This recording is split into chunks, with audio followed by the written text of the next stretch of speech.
Alright folks, PG88, we are back, and we are back at it again with some more Elementalists from Choices. Chapter 5, last chapter was a doozy, man. I told everyone, alright, I said it. He was gonna be an evil dude. Everyone saw it coming. Everyone saw it coming. But I was trying to be nice, and of course, didn't work. Not even close. Chapter 5 not available. What tidings come from the sky? And we also have some other woman who kind of looks half like the Dean. Maybe Dean has a twin too that I just don't know about. Let's just get into it.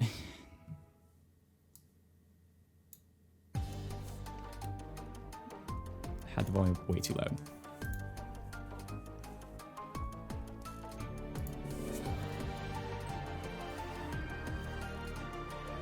Chapter 5, The Source. Oh god. You're not listening. Dean swans off into your stomach and knots as the woman who just fell from the sky stares you down. So, just to make sure I'm following so far, you're a source of blood magic. No, I am the source of all blood magic. You may call me Alma. Oh, so she's like the blood magic queen, I guess? Yes, queen! I'm sorry, I had to. The woman's gaze is impassive and her voice is cool but forceful. So what, you're the most powerful blood out of all time or something? No, I am not a Blood-Attuned. Their magic comes from me. Why am I getting this more than them? She looks suddenly at Dean Swan, who stands against the wall, twisting her hands together anxiously.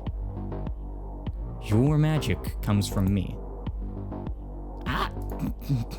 Dean Swan's magic flares unbidden. You feel her energy permeate the room, but it's dwarfed by the massive signature emanating from Alma, thickening the air. I've never felt... my magic has never reared against my command like that. It's as though it's drawn to you. Alma nods, then looks at you. Your affinity for sun magic is born from the sun's source, Thaya. And your affinity of moon magic... She nods at Atlas, her tone growing impatient. Of Gnome, the moon source. There are 9 sources, each of us the origin of one of the pure forms of magical energy that exist in the world. At least studied the theological origins of magic, but I always assumed the idea that magic came from immortal beings was a myth. If I am a myth, then so is Cain, the air source these foolish children freed. What did I do? Come on, I'm like 19 in this book. Give me a break. Has his propensity for utter chaos felt like a myth to you? Let me get this straight. Without you, there would be no magic. You're not human? Very perspective to you. If even one source were to cease to exist, the magic in the world would be thrown into imbalance, then chaos. Dope. Her gaze suddenly bores into you and Atlas. Some of my pantheon, such as Cain, enjoy visiting this mortal plane, but some love it so much they never return. I'm speaking of that willful mother of yours. I'm sorry, wait, hold up. Our mother? I thought, but she's dead? In some form or another, I am certain she lives. Sources, even when they take on a human form, are not so easy to dispatch. Well, then where is she? I have a thing or two I'd like to say to her, source or not. Your guess is as good as mine. We haven't been able to locate Thaya for the better part of 19 years. 19 years, dude. But if our mom's a source, that means Atlas and I did not come here to be interrogated by half-mortal children. I came here to fix a problem the two of you created. The force of her words shakes the room, and a shiver her rage runs down your spine before being replaced by your own fear. Your body tingles in the presence of Alma's unfathomable power. A few months ago, a massive surge of refractionary energy exploded over the Earth. I thought the energy signature was your mother's. Wait, it was me and Atlas. When you unleashed that energy, you caused a massive disturbance that broke Cain out of his prison thousands of miles beneath the Earth. How won't you let you blame us for that? Unleashing that energy saved our lives. We were dealing with Rafe. Alma runs a hand over her face wearily. Never mind. What's important is that your mother and Gnome were the only ones able to trap Cain in the first place, using refractionary energy. And refractionary energy is the only thing able to free him. Mere mortals like you should never have been able to wield it. Pardon me, would you be talking about the Jester King from the popular children's fairy tale? This is getting way too lore-y, and I'm just not... This is hard to keep up with. You suddenly remember the old book of fairy tales Zeph was reading in the library last year while the rest of your friends were researching the shadow monsters. That book. What's the story even about, anyway? According to the fairy tale, the Jester King was a mischievous imp who played silly pranks all over the world. Until one of his pranks went too far and a prince and princess trapped him in a dungeon forevermore. Every attuned kid knows it. Cain buried an entire civilization in Aster in a fit of jealousy. He's caused earthquakes, typhoons, tsunamis, not mere pranks. Oh, so he's a child in adult form. Don't know what that's like. Not mere pranks.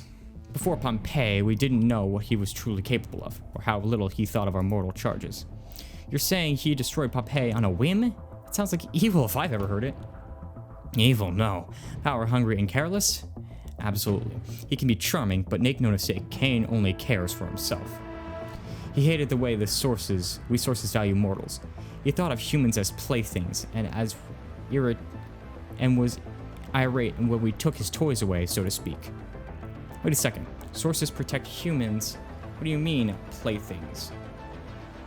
Sources protect humans. What do you mean, playthings? Yeah, what do you mean, playthings? Cain has never taken his duty as a protector of the world seriously. He finds humans simple and easily swayed, unworthy of protection. He has been the puppet master behind humans who called themselves conquerors, visionaries, heroes. It was never enough for him. His rampage was catastrophic. If we hadn't stopped him, Pompeii would have marked the beginning of humanity's destruction. How did you stop him? With help from the Earth Source, remember that, Earth Source, Thaya and Gnome were able to trap him in an underground prison on Earth. Before he was sealed, he vowed he'd destroy the sources and gain domination over the mortal world, as he feels it is his right to. So why was he here at Pendergast instead of off terrorizing some other innocent civilization? He came to Pendergast because this is where your mother hid the Sun Crystal. He needs its power to stand a chance against the sources. The Sun Crystal that powers the Sun Hat Room? I have to go make sure. It is secure for now, but Cain has discovered its whereabouts. He will return, and stronger. Only the Sun and Moon sources' combined powers can imprison Cain, but we have no idea where Thaya is. Without her, Gnome's energy is useless.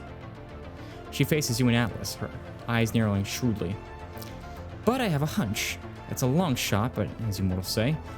But our time is short, so it may be our only shot. We cannot let Cain hunt down the sources and wreak havoc once more. I must train you two to defeat him.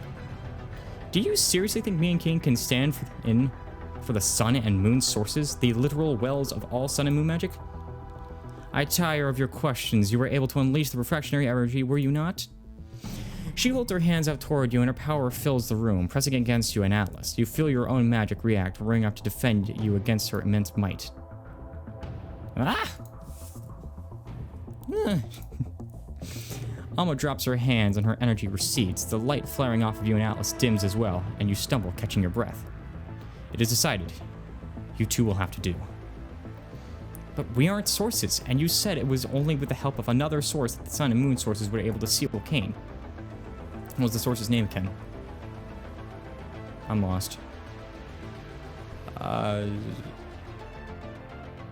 was...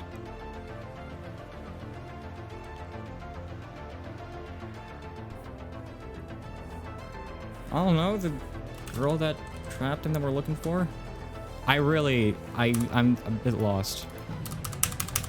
Won't let me enter the name. There we go. Oh my god. I had to press shift. For some reason. You know of her. Took me forever, but yeah, I do, whatever. How'd you figure that out? Just had a feeling. Vision of her, Alma showing up. Wasn't it named somewhere? All seemed like too much of a coincidence. I literally guessed, alright.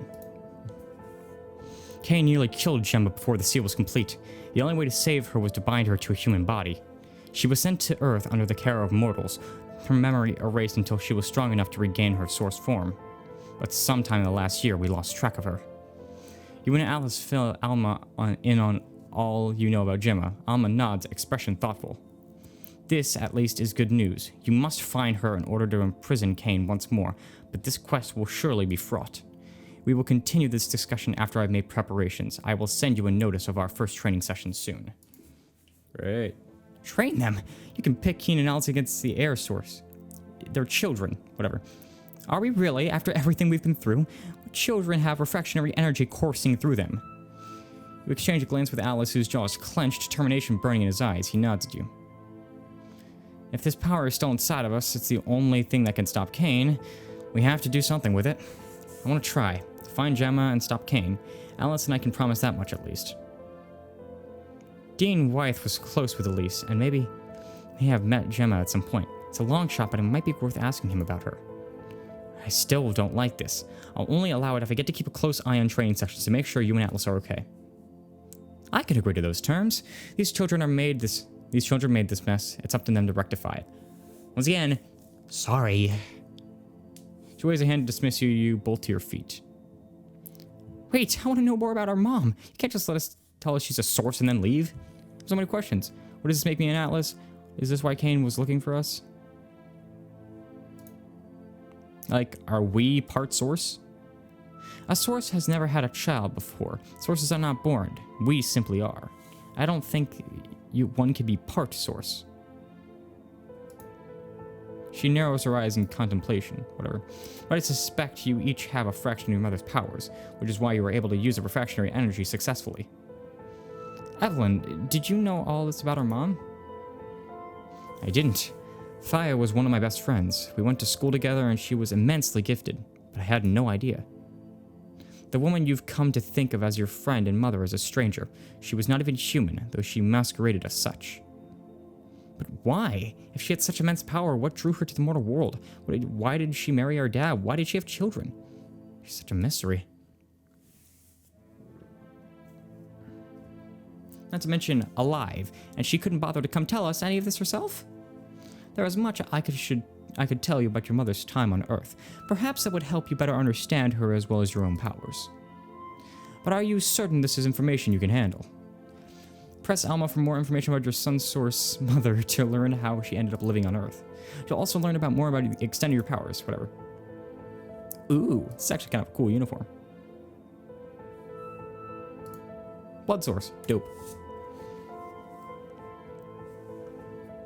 Very well. This determination will serve you well in the task ahead. Come. She turns toward the door, and you and Atlas follow. She leads you through the campus up to the Sun-Out practice room. The light from the crystal sparkles around the room. I've not felt Taya's presence so strongly in a long while, and yet it is only a glimmer in comparison to her true power. This crystal was her gift to humanity. You mean it actually used to belong to her? I wonder if that's why I always feel so peaceful here. She sighs and turns toward you. After Kane was sealed beneath the earth, Thaya and Gnome took turns assuming their human forms and returning to make sure he was still sealed. But Thaya became distracted, seeking out more of the human experience. One time, while in her human form, she fell in love with our dad. Did he know she was a source? I do not know for sure, but I cannot imagine Thaya lying to someone she loved. But by the time she met your father, she was already enraptured with her new life and had distanced herself from the sources. Why did she leave to begin with? Thaya loved humanity much more than I believed a source should. She wanted to go to school, wanted to experience friendship. Her expression tightens and a hint of scorn enters her voice. She began to wish she was human. I warned her of her foolishness, but she was lost in dangers of another life, a simpler life. She can't help. She fell in love. But she had duties. She flaked out on being a source so she could be human. And then she flaked out on being our mom. He turned towards Atlas, but he crosses his arms and looks away. Thaya has always acted on her own whims. After meeting your father, she never returned to us sources. What do the other sources think when she stayed on Earth? Was she really that different from the rest of you? I thought her foolish and flighty. Gnome was able to empathize with her, but still didn't see much sense in her decision. Sabo brought her departure an inevitable consequence of her time on Earth. Esme was furious at first, though her temper burned over. She looks at you, her gaze unreadable. The strength of it is intimidating. Mostly, we missed her. So I've got a question. She had kids, but she isn't human. I know it sounds like a stretch to say me keen in her sources, but it might explain why Alice and I are so powerful. Whatever. You were birthed from your mother's mortal form, so you will never be immortal, nor will you ever have full source powers. This day just went from lame to worse. However, some humans can access powers much greater than what average attuned are capable of. You think of the refractionary energy and look at Atlas, remembering how it ran through you in Rafe's lab. With the sun crystal lending you its energy, and maybe because of Alma's power as well. You feel a hint of it. You reach for the swirling magic buried deep, and... powers like this, you mean? Alma scrutinizes you, and for a second you think she looks confused.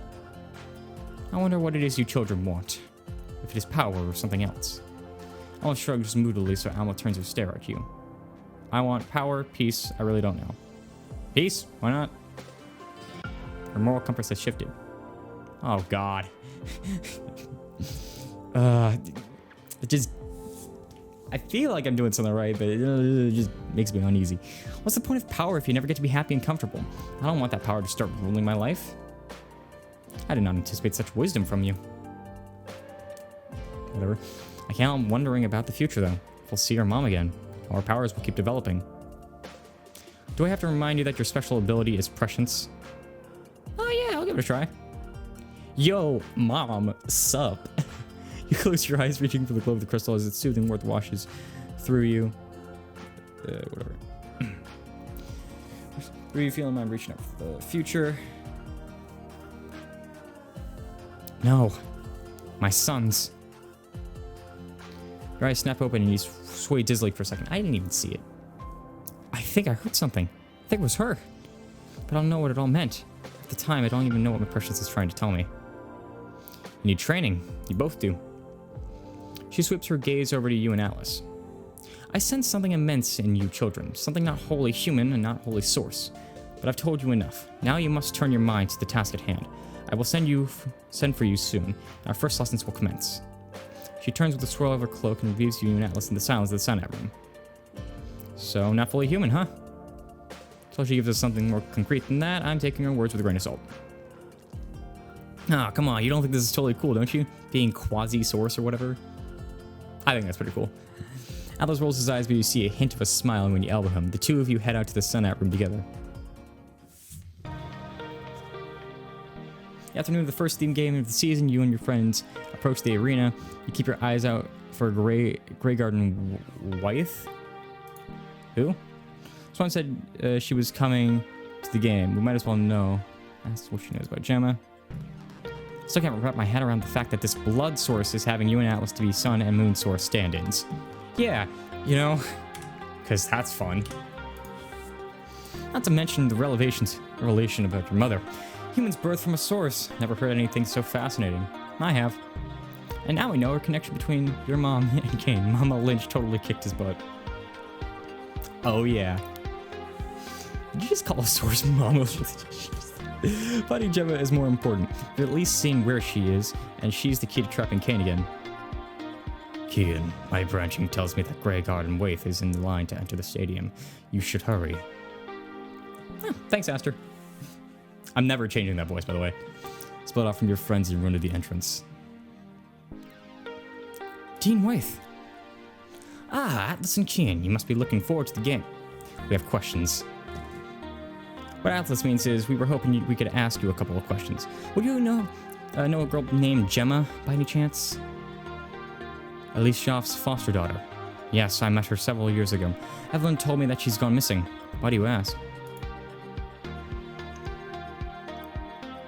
Look at Atlas and he gives you a subtle nod, eyebrows raised. Might be key to saving the world.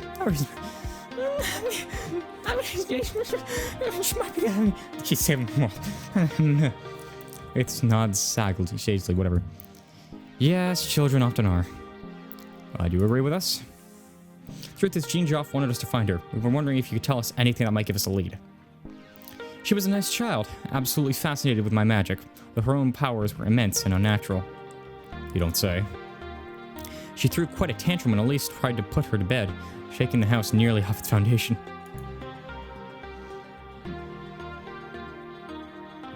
Explanation for her power. I don't know.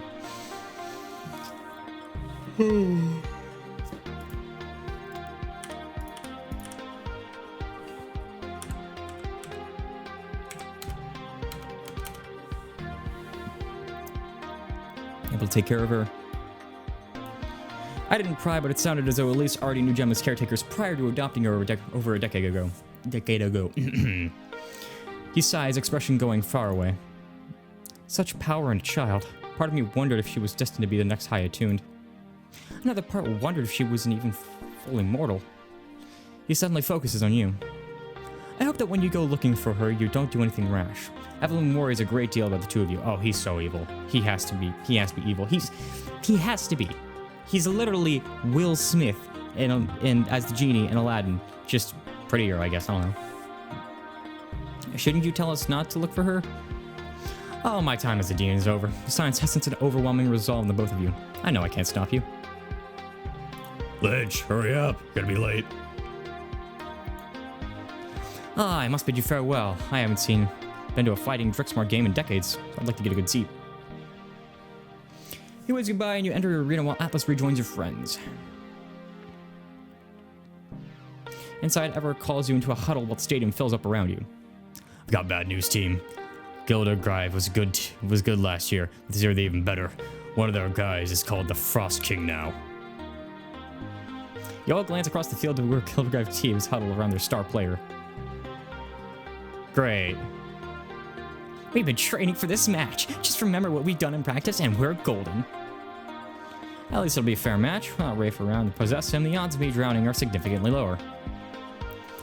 But that's the water rat who freezes his opponents in their tracks. Rumor has it, it's not even fire that can stop him. I got this, dude. I got this. Well, this match sounds like it's gonna be fun. I'm not worried. Langley's led us to victory 2 years in a row. Today will be just the same. Oh, yeah, I'll do my... Damn right you will. And so will the rest of you. We'll show them we don't need any fancy titles to kick butt out there. Now go get to your warm-ups.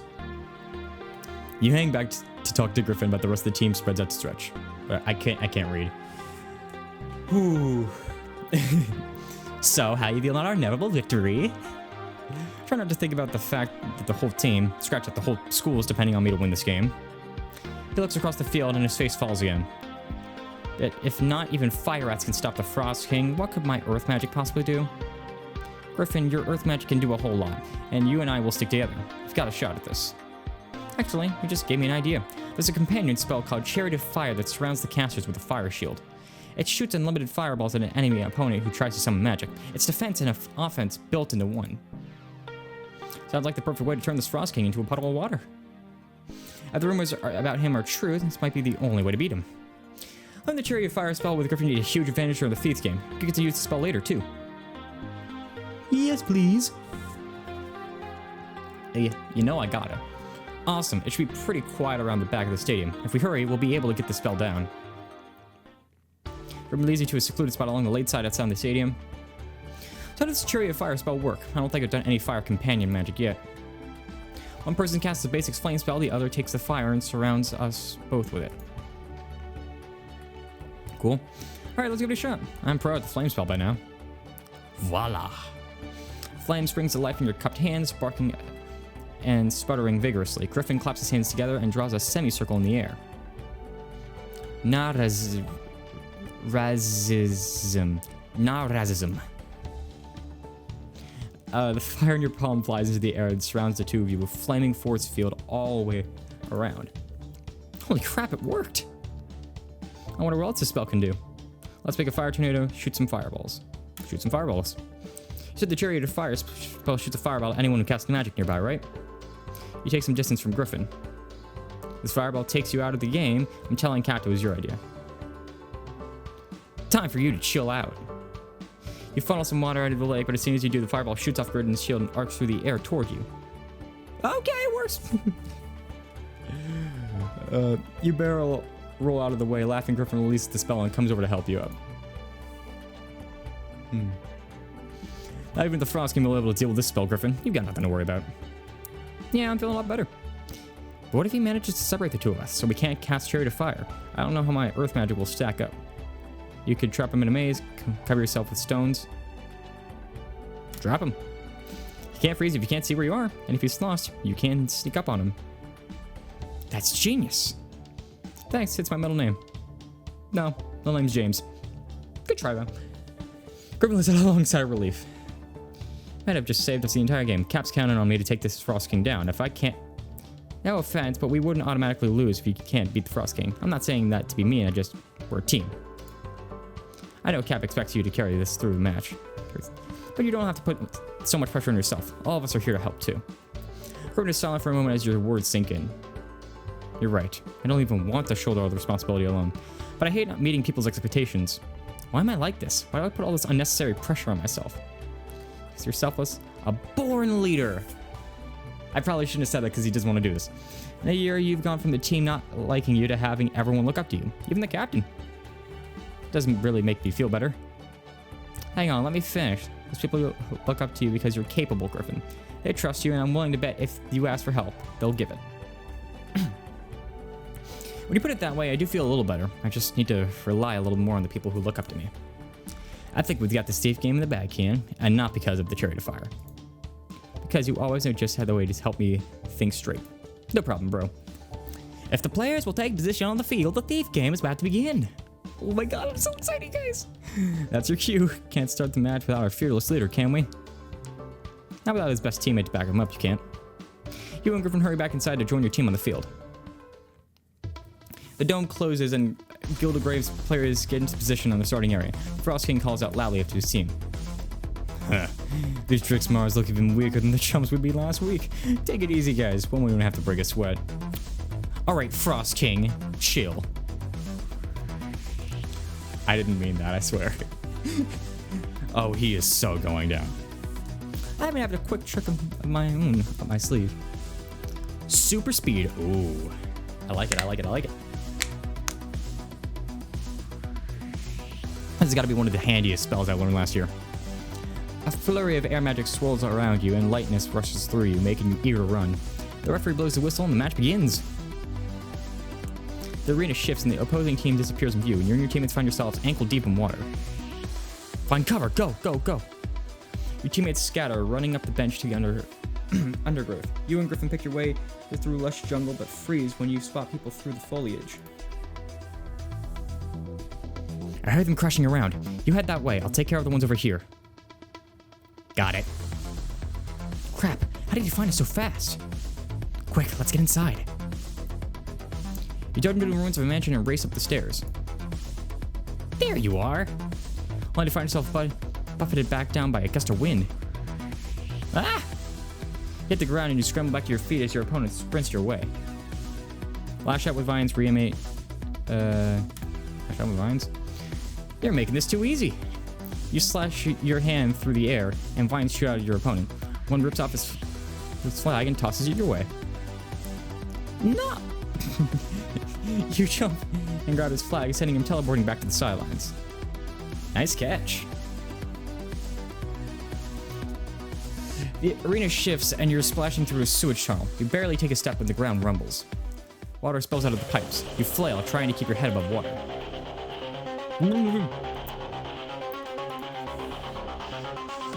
The flood washes Griffin away. Griffin, no! I got this. Zeph appears calming the water, but Griffin is nowhere to be sight. A Gildegrave's player's royal echoes in the pipes. Aw, that was supposed to be even the playing field. Don't worry, I'm in my element. Frost King appears kicking up a wave of water and freezing into a tidal wave of ice that crashes towards you. Not so fast. Everett blasts the ice apart with a fireball, but chunks of the ceiling start crashing down, giving the Frost King a chance to slip away. Once I'm done with you, our king will have gotten all the rest of your players out. This is almost over. Crap, it's raining boulders. Attack with Zeph. I don't know. Zeph, let's get her. We can use the water to our advantage. I love the sound of that. Two of you summon a massive wave that crests high, forcing the falling boulders aside. The wave crashes over your opponent. As she staggers her feet, you tear off her flag and she teleports back to the sidelines. You and Zeph high five. Great teamwork, you two. Lynch, Zeph and I will take care of whoever's left this way. You go find Griffin before the Frost King gets to him. Got it, Cap. You dash off before the sewers, and before long, the arena shifts. You end up beside a dilapidated building. The snow has piled high all around. I didn't finish that. I love when the arena works to my advantage. The Frost King runs past, sending a flurry of ice at Griffin, who's backed into a corner. Don't underestimate me. Stone walls are up out of the ground in a maze, guarding Griffin from the Frost King's sight. Where'd you go? You dive through a window and sprint to Griffin's side, flame already building in your palms. Griffin, quick, the chariot of fire. I knew you'd show up. Swells around both of you, creating protective shield that melts the snow at your feet. Not so fast. The frosting rides a wave of snow towards you, cresting high over your heads. He surfs the wave, dodging the fireballs that shoot off the field at you. He's fast, not even our fireballs are getting him. He's no match for us. Double the firepower, melts all the snow. Double the firepower, I don't know. There's only so much he can dodge. On it. You and Griffin both push your hands forward, and flames erupt off the shield like machine gun fire. Oh, crap! He dives aside, landing deep in a thick snowdrift. Griffin darts out and snatches his flag before he can get free. Game over, Frost King. The Frost King teleports back to the sidelines, and the arena dissolves. Oh, yeah. Griffin, you did it! You won the game! We won. Trix Mars, Trix Mars, Trix Mars, whatever. As the crowd begins chanting, your team hoists you and Griffin in the air. You hear snippets of cheers from the stands. That's pen pals right there. God, I love being friends with talented people. This was so much better than listening to Thief games through the trees. I can't wait to see Keenan and Griffin play again. The Senate happens to be my friend. Very talented, if I say so myself. Suck it, Gildegrave. My brother totally kicked your ass. What a rousing match! The Thief teams in my day couldn't compare. Everett pumps his fist in the air, letting out a whoop while Ward calls across the field to the Frost King. Looks like you shouldn't have let your guard down, huh, Frosty? Don't think this is over, Drixmars. There's always next time. Creepy. Now that is a Drixmar plays. Great job, Lynch, Langley. After the stands have cleared out, you and your friends are the last to head across the bridge to the campus. Can't believe I was so worried. I should have trusted that team would pull through, like it always does. The Frost King didn't stand a chance against our chariot of fire. Watching my first Thief game was thrilling. I couldn't take my eyes off you, Keenan. Aww. Her hand blushes against yours. Oh, brushes, sorry. Her cheeks turn dark green into blush. I can't read. Steph elbows you in the side and you fall back with him. He grins at you. Looks like someone's your biggest fan. Soon you'll be signing autographs after games. That'll be ridiculous, Steph. You're the type to sign autographs, not me. What I'm trying to say is we might not have a party to celebrate your win, but you'd still celebrate with someone special. I guess the rest of my afternoon is free. Sneak off with that someone special to get some time alone with someone special. Does that mean yes? Aster? Shreya? No. Aster! Yay! As the rest of your friends carry on through the bridge, you quietly catch Aster's hand and pull her back. You step close and murmur in her ear. Hey, I was wondering if you wanted to sneak off and spend some one-on-one time. Aster beams at you, leaves rustling. I would like that. Very, very much. You lace your fingers through hers and the two of you sneak away to your dorm. Step aside, she wraps her arms around your waist and pulls you into a hug. Oh, Keenan, I had no idea Thief would be so exciting. My leaves were trembling the whole game. I'm relieved that all the pre-game rituals I performed worked. Pre-game rituals? I heard other students talking about how important it was to hide flags beneath your pillow the night before the game. What? I did think it was a little strange, but I didn't want to risk jinxing the game. Well, thanks for supporting me. You're welcome. I'm here to help with whatever trouble comes your way, big or small. But how are you feeling about all that you learned from Alma? It seems like there's been a lot on your mind lately. Feeling pretty excited, overwhelmed. Overwhelmed. First, my mom's not even human, and neither is Gemma, and then suddenly it's my duty to stop Kane. When do I get to take a break and just be a student? Must be a lot to process, but you're surrounded by people who care about you. I care about you. I care about you. And I'm always willing to help. I was just thinking, it looks like you need a kiss right now. Okay, so I had to cut a part out of the video because it was not necessarily very PG and not exactly for the faint of heart, and especially not for the younger audience who's watching. However, I'm just gonna say viewer discretion is advised. There is a link in the description if you really want to see where that scene goes. But that is, anyways. Let's just get back to the story. God, that was good though. It was nice. Just viewer discretion is advised. Is all I'm gonna say. Later that night, you and Atlas are hanging out in your common room. You're trying to teach him a simple sun spell. Like this? Huh? Why do they keep going out? The orbs of light that had been floating around Alice's head shrank until they looked like a few dim fireflies. I guess some magic is still pretty hard for you. If you really focus, you could still feel some faint sides of sunlight. Your attention is caught by a note flying out of the fireplace. Oh god. It flutters down to the floor where it lies still. Ka? Zuri goes over to it, loudly bounding along behind him. They both give a letter a curious sniff. Oof! Guess that means it's okay. You see Alba's name on the letter, so you pick it up and read the short note. Oh, looks like our first training session is coming up. She says to be prepared. So I guess this is really happening. We're really training to take on Kane, an actual source. Alice releases his spell, and the last pinpricks of his light around his head disappear. I wonder how this guy will stack up to Wraith. He's got to be at least 100 times stronger. This Kane doesn't seem that bad. The world is counting on us. The world's kind of counting on us, dude. I mean, kind of have to live. Just saying. We defeated Wraith. We can handle Kane too. He'll be back underground before he knows it. And this time, we'll make sure he stays there. Stays there. There is one more thing, though. You reach into your pocket and take out your mom's picture. She looks so normal. You seriously been carrying that thing around? I can't help it. She's been on my mind. It's still so hard to believe that she's the sun source. Alma tells us more about her. Krr! Ruff, ruff. Looks like these two are curious too. Alice lets out a scoff, crossing his arms. What's the point? Learning more about her won't help us deal with Kane. It might. Maybe she knew a special spell to use against him, or had some sort of sun ability I could learn that'd be useful. More than that, she's our mom. I want to know who she is. And everything Alma told us only brought up more questions. You're just letting yourself get distracted. There's a bigger picture here than some long-lost family story. Why are you so against knowing about her? She's a stranger, Kian. In 18 years, she hasn't checked on us once. Don't tell me you care that much about her. I'm a little curious. How can I know? She's my mom. Yeah, she's our mom. I want to know who she is, where she's been, how she met my dad, so many things. I want to know who my mom is. You already know who she is, and it isn't a pretty picture.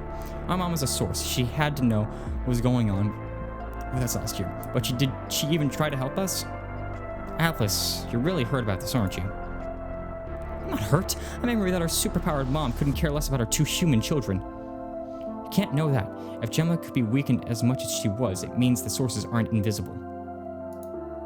There might be a good reason our mom hasn't come to see us. Alma's sure our mom's still alive, but didn't say anything about her being hurt or in danger or anything. She just vanished. And I can't believe you're defending her. This woman, no, this source you don't even know. The fire in the fireplace flares, flame spitting and crackling. Desiree shrinks away from Atlas, looking at him with big, worried eyes. I'm not defending her. I'm just trying to be reasonable. Atlas throws his hands up. The table in the center of the room starts to rattle. You aren't being reasonable. 18 years, kid. We haven't heard a word from her in 18 years. Aww. Alice had a little more fun hand than nuzzles her forehead against Alice's leg. Alice looks down in surprise. I think Lally knows that just because someone has gone missing, it doesn't mean they don't care about you anymore. No. Stop it. Stop trying to justify what our mom did. He turns on his heel and storms from the door, sparks of magic spiraling around him. He turns around in the doorway. The sooner you realize we don't matter to her, the sooner you can stop caring about our good-for-nothing mother. He slams the door behind him. Your heart races as silence echoes around you. Oh, she's gonna pop up, isn't she? Is that it? That's it? Wow.